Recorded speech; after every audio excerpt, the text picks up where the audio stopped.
my name's Lydia Todd, and today I'm going to be telling you about the French Revolution. Here are some causes of the French Revolution. The French aided the United States during the American Revolution. Therefore, we gave them money to have food and clothing and resources, and this led us into excessive debt. Basically, by the end of the American Revolution, the French and France altogether was on the edge of bankruptcy. Due to all this money they paid for the American Revolution, the French were basically broke. And how does debt get paid? Well, it gets paid by one main thing: taxes. Therefore, the French, and mainly Louis, the King Louis, taxed their people more than any country should ever tax its people. And that is one thing, but the king and French, all the nobles, they decided that they weren't going to tax, the rich, the class, the upper class of France. They were just going to tax the lower class. And the French did not get taxed. The noble people of France, and they didn't have to pay a penny from their pocket.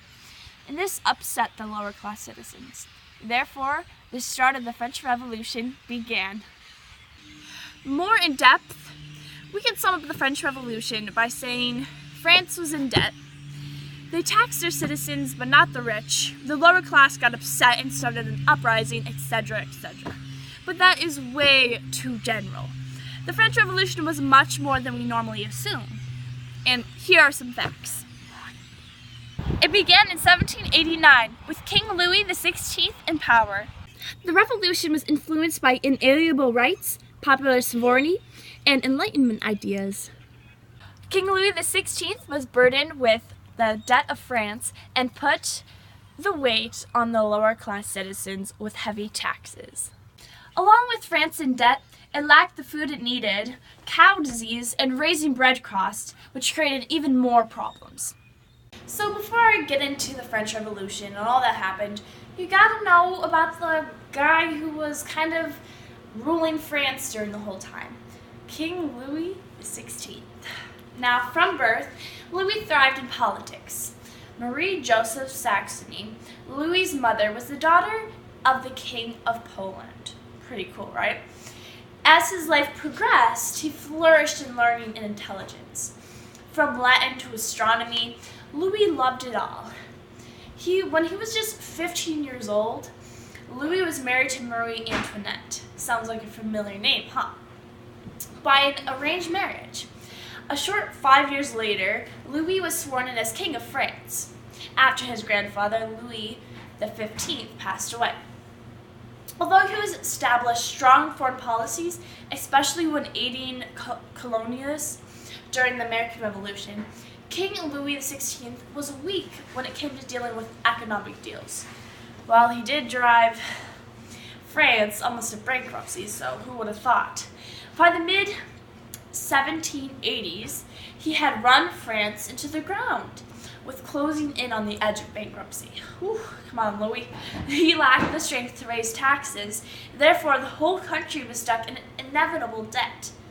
Many years later, Louis XVI was thrown in the guillotine, yikes, and killed after his secret dealings and opposition of a revolution were discovered. That, along with his wife, Marie Antoinette. Because the lower class, which was getting taxed, were so upset, on July 14th, 1789, French rebellions invaded a symbol of Bourbon monarchs, a royal fortress, if you will, the Bastille. Now, this famous event began the French Revolution and was forever written down in history. After the peasants and lower class of France established their own group and edged towards a rebellion, they got together to show King Louis XVI who he was up against. King Louis XVI held a meeting where he invited pretty much all of France to discuss the matters on debt. This included both the nobles and the peasants. A meeting like this hadn't been held for over 100 years. At the meeting, King Louis was very frightened. He just heard about the storming of Bastille and the uprising that was kind of in production. And he was also in the middle of the assembly. So, during the assembly, the peasants in the lower class of France, who had been taxed with all this debt that, France was in, formed their own group called the National Assembly.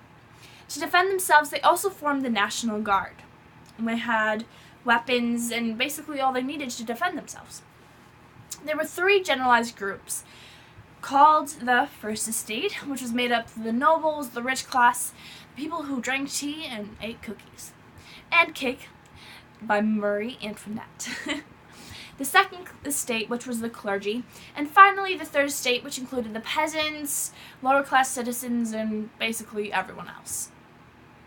So we've heard all of this talk about the beginning of the revolution, and we're getting towards the end of the revolution, but what happened in between, and how did the people of France react?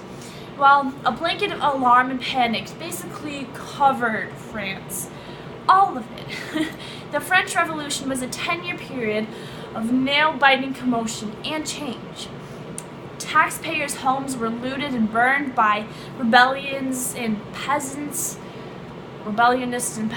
and La Grande Peur was what it was called, or the Grand Fear. It covered most of France and kind of spread to a little bit of Europe too. Almost everyone slept with one eye open.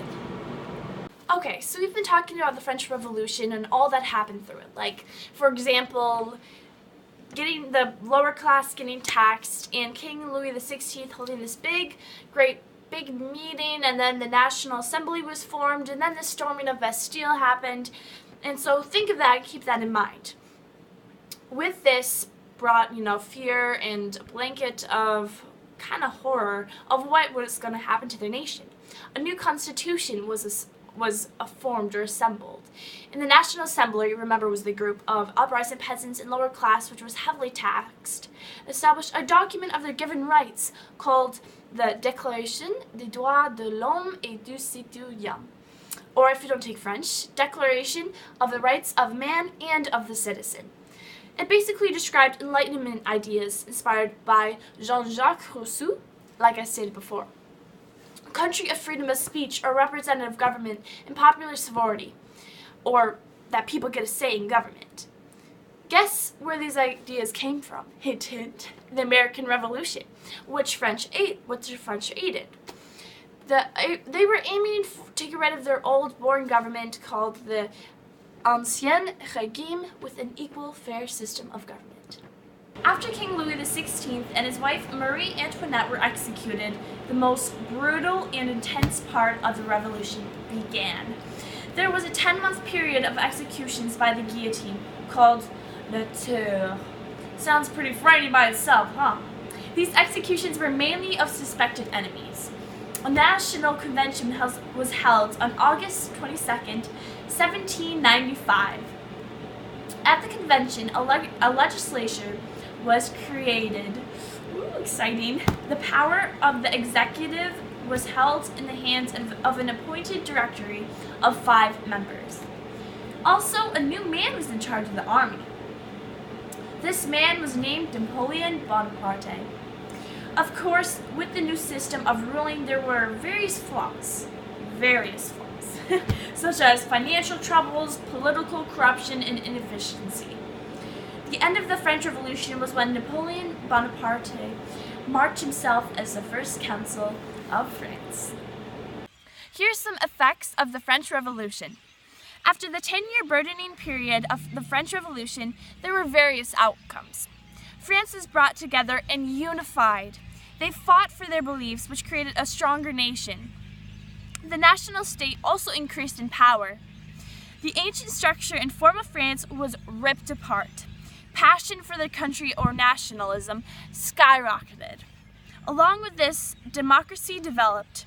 Throughout the revolution, small aspects of a representative government, elections, and constitutions shone past the chaos. A new country is born, and it had a bright future ahead of it. So that was basically the French Revolution. It was chaos, and it established a really strong nation of France. And so here are some connections to the French Revolution. The French Revolution was marked down in history as a world-changing event. After the event, many authors and artists created prominent works of art inspired by the Revolution. Here are some examples. Les Miserables, both a 1,000-page novel and movie. Delacroix, an awe-inspiring painting that captures the fear and courage during the Revolution. The French Revolution, a poem by William Blake. Here's an excerpt. The Antinous peer, Duke of Burgundy, rose from the monarch's red hand, red as wines, from his mountains. An odor of war, like a ripe vineyard, rose from his garments.